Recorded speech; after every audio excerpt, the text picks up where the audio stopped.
Përshëndetje, mirë se erdhët në episodin e radhës. Sot do të flasim për një argument shumë të përbashkët. Një argument të cilin në jetë jo njëherë, po disa herë e kemi kaluar të gjithë. Temperatura. Çfarë është temperatura? Kur është e lartë, kur është në normë, kur është e ulët, nga se shkaktohet e kështu me radhë. Por le të shikojmë me radhë çfarë është normalisht temperatura trupore. Temperatura trupore është tregues i balancës midis prodhimit të nxehtësisë dhe eliminimit të saj nga organizmi. Kjo temperaturë në kushtet optimale, organizmi e ka 36 dhe në 37.2. Dhe kjo varet nga mënyra se si e masim në temperaturën. Besoj të gjithë e dim që masim në sqetull, rektale tek fëmijët, në gojë ose tek timpani i veshit. Dhe ka një diferencë gati 1 gradë midis një vendi dhe tjetrës. Pra, ajo që tregon pak më të lartë është sidomos ajo në sqetull sepse është periferike. Temperatura qendrore është më e saktë është timpani i veshit dhe rektale. Tregon në mënyrën e lartë. Po një klasifikim të temperaturës, pra kur quhet ethe temperatura e lartë. Kemi stadin e parë që është nga 37.3 dhe në 37.9 që quhet subfebrile, që shumë herë nuk duhet trajtuar. Febrile ose ethe, ajo që tham pak më lartë, është 38 dhe në 38.9 gradë Celsius.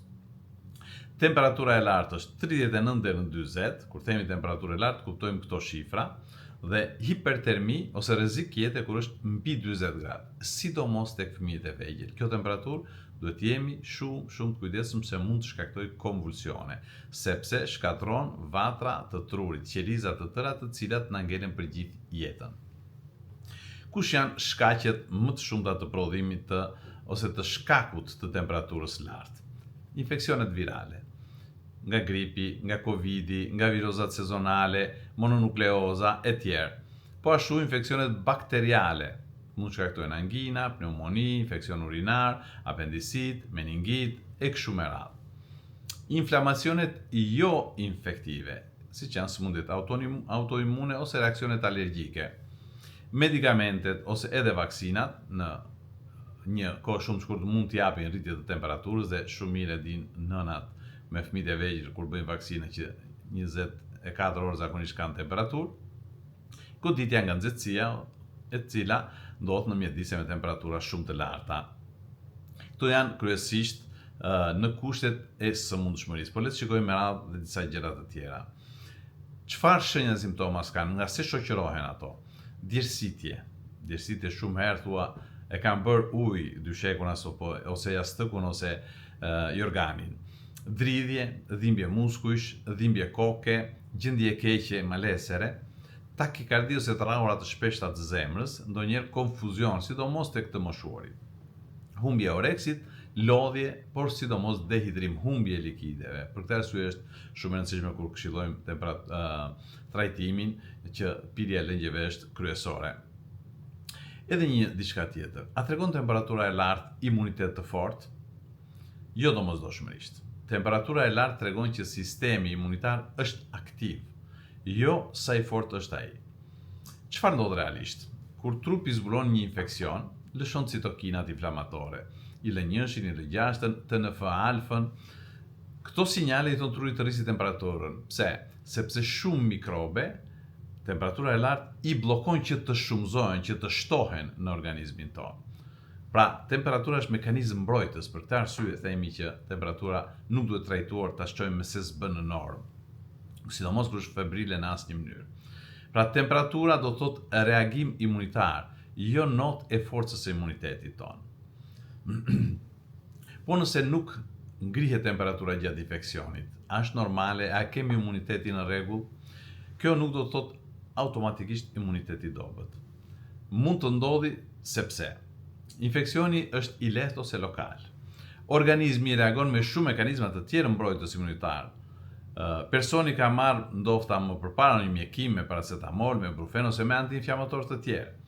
Ka dallime individuale në gjenetikën tonë dhe në mënyrën e reagimit, kështu që jo tek të gjithë është normale. Shumë njerëz për shembull e kalojnë gripin ose covidin pa temperaturë dhe shërohen plotësisht. Kur mungesa e temperaturës mund të jetë shqetësuese. Kur ne do të shqetësohemi? Vetëm në disa raste specifike, për shembull, të moshuarit, pacientë që marrin terapi imunodepresive, persona që marrin terapi me kortizon, me kemioterapi, terapi biologjike, këto mund të frenojnë përgjigjen e temperaturës në organizëm. Në këto raste, mungesa e temperaturos nuk është shenjë e mirë, por alarm klinik, kështu që duhet të indagojmë, duhet të hetojmë më thellë për sa i përket sëmundjes. Pra, temperaturë e lartë do thotë trupi reagon, nuk do thotë imunitet më i fortë. Mungesa e temperaturës nuk do thotë imunitet i dobët, por të moshuarit sëmundët kronik kërkojnë vëmendje. Edhe një diçka tjetër. A mund të japin tumoret e pazbuluara temperaturë të lartë? Po, në disa raste specifike, po. Prandaj, të shikojmë diferencën midis temperaturës normale dhe atyre që mund shkaktohen nga origjina tumorale. Quhet edhe ethe neoplazike ose paraneoplazike. Kush është mekanizmi? Tumori i sistemit imunitar lëshon citokina inflamatore. Këto rrisin set pointet e temperaturës në tru. Ethet nuk vinë nga infeksioni, por nga inflamacioni kronik, sepse interleukinat inflamatore janë aktive, veprojnë. Tumoret që më shpesh shoqërohen me temperaturë mund të jenë sidomos ato të gjakut, limfoma Hodgkin ose non-Hodgkin, leucemia, kanceri i veshkës, hepatokarcinoma, tumoret të avancuara me metastaza, pra kur ato janë të shpërndarë edhe në organizma të tjerë. Edhe në këto raste, temperatura zakonisht nuk është simptom e vetme, kuptohet. Si është temperatura nga tumori? Këtu është diferenca që tham pak më lartë. Karakteristikë tipike të temperaturës nga origjina tumorale janë persistente, janë me javë ose me muaj, që nuk shkojnë në normë ndonjëherë. Shpesh herë në mbrëmje ose gjatë natës. Nuk ulet mirë edhe kur marrim terapi me paracetamol. Analiza për infeksion, ne i bëjmë gjithë analiza, dalin negative për infeksion, pra nuk ka infeksion në organizmët. Dhe ato zakonisht në këto raste shoqërohen me humbje peshe, me djersitje natën, me lodhje të pashpjeguar dhe me anemi të ndryshme. Pra këto duhet t'i bashkangjisim temperaturës, këto shenja dhe të kemi dyshimin e tumoreve që sa po thash pak më sipër. Po çfarë nuk është tipike për tumoret? Temperatura e lartë akute 39-40 nuk vijnë menjëherë. Edhe në personat që janë me tumore, për shembull, nëse vijnë temperaturë e lartë menjëherë, do të thotë që ka një infeksion bashkëshoqërues. Nuk është temperaturë pra nga origjina tumorale. Temperatura nuk kalon për 2-3 ditë siç kalon një grip apo një infeksion normal. Temperatura me koll dhimbje fyti, unë të zëna nuk është tipike e tumoreve. Pra këto janë diferencat. Kur duhet menduar për tumor? Vetëm nëse temperatura zgjatet mbi 2-3 javë, pa shkak, të gjitha infeksionet janë përjashtuar, ka shenja sistemike shoqëruese, ato shenja që tham pak, rënien pesh, dobësimi e kështu me radhë. Në këtë rast flitet për temperatura me origjinë të panjohur dhe kërkohet vlerësim i thelluar mjekësor.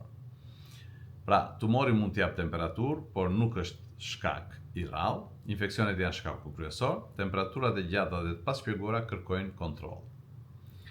Edhe një diçka tjetër për sa i përket temperaturës. Si shumë veta, edhe gjatë podcaste, po dhe persona në mënyrë private më shkruajnë që unë e kam temperaturën të ulët. A është normale ta kesh temperaturën 35 gradë Celsius? Dhe ka shumë persona. Kjo varet nga konteksti. Mund të jetë normale ose individuale kur personi është plotësisht mirë klinikisht. Nuk ka lodhje, marramendje, konfuzion, dridhje, pra nuk ka shenjë dhe simptoma. Temperatura kronikisht është e tillë, sa që e matë është 35-35.5. Pra nuk është një gjë e re. Siç e tham, ajo matet zakonisht në ato zona i tham në sqetull dhe qendrore, dhe nëse ti je në sqetull duhet të jetë pak më e lartë. Kur temperatura 35 gradë nuk është normale. Dhe në këto raste mund të flasim për hipotermi, quhet kur temperatura qendrore është më pak se 35 gradë, por shoqërohet me dridhje, me përgjumje, me konfuzion, me lëkurë të ftohtë, me puls të ngadalshëm. Shkaqi i temperaturës së ulët kronike mund të jenë edhe sëmundje që e mbajnë atë të ulët, siç janë hipotiroidizmi, anemia, keq ushqyerje, moshe thyer, sëmundje neurologjike dhe medikamente siç janë sedativët ose edhe alkooli. Shumë e rëndësishme është si matet temperatura, siç e tham, sqetull është më e ulta, te goja është plus 0,3 deri në 0,5 dhe rektale timpanike është më e sakta për sa i përket temperaturës qendrore të organizmit. Thjesht 35 zakonisht është më shumë gabim në matjen e asaj që ne bëjmë, por siç e shpjegova më lart, kur nuk kemi shenja simptoma, është gjithmonë e njëjta temperaturë kemi matur, nuk është patologjike, por është normale. Pra disa njerëz kanë temperaturë më të ulët dhe janë normal. 35 nuk është gjithmonë alarm, siç e thash, por nëse shoqërohet me shenja dhe simptoma, ka nevojë për një kontroll klinik. Tani që shpjeguam llojet e temperaturës, shkaktarët, shenjat dhe simptomat, si trajtohet? Që nga masat fizike, veshje lehtë, ajrosje e ambienteve në të cilat ne jemi dhe qëndrojmë. Pushimi është gjëja më kryesore kur kemi temperaturë, qoftë virale apo bakteriale. Kompresa me ujë të vakët, jo të ftohtë, asnjëherë me akull. Pije të shumta, ujë, çaj, supra, lëngje, fruta që kanë lëngje. Për të rekuperuar, tham, likidet që humbasim, se me temperaturën ne humbasim shumë zezësi, pra shumë likide nga organizmi. Mund të jetë medikamentoze. Edhe këtu ka një gjëja më tipike që është paracetamoli, mos t'i vëmë emra komercial. Varet nga doza.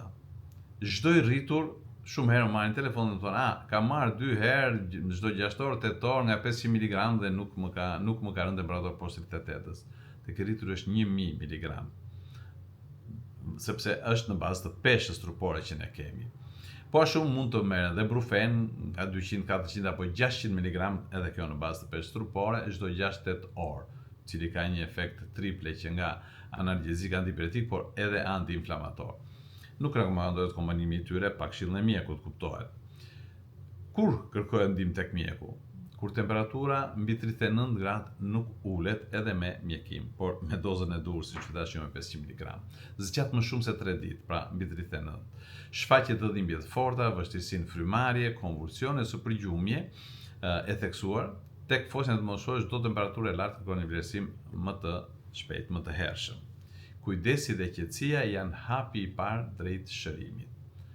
Faleminderit për vëmendjen dhe shihemin në episodin e radhës.